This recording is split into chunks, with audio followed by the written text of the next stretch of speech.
ছিল বিগত সরকার, অনেক আন্দোলন হয়েছে, অনেক কিছু হয়েছে, কেউ খুলতে পারেনি।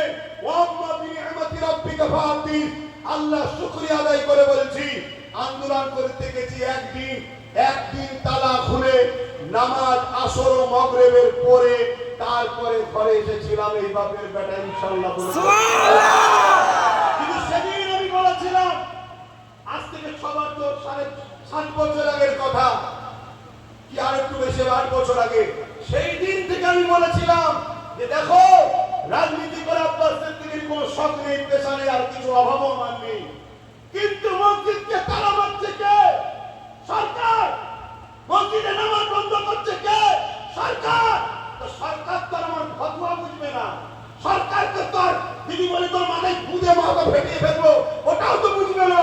সরকার বোঝে আইনের ভাষা, সরকার বোঝে পাওয়ারের ভাষা। সেই দিন থেকে আমি বলেছিলাম যে আগামী দিন মসজিদ বানাচ্ছ, মাদ্রাসা বানাচ্ছ, কবরস্থান নিরাপদে রাখতে যদি চাও, রাজ পাওয়ার দরকার আছে। কিন্তু আমার কথা তো গুরুত্ব দিলে না। আজকে 91% মুসলমান ভোট দিলে, যে বলেছিল কোরআন মিটে যাবে তাকে ভোট দিলে, সে 86টা পেল, 86টা 86 হাল হয়ে গেল। তা না হয়ে আজকে যদি 8টা 10টাও আমার দিকে থাকতো, তাহলে কলকাতার মসজিদে লড়াই হতো না? হতো।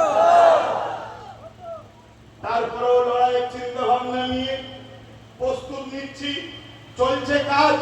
কিন্তু দুঃখ লাগছে কি, মসজিদের সভাপতি বলছে আন্দোলন করতে হবে না, রাস্তায় নামতে হবে।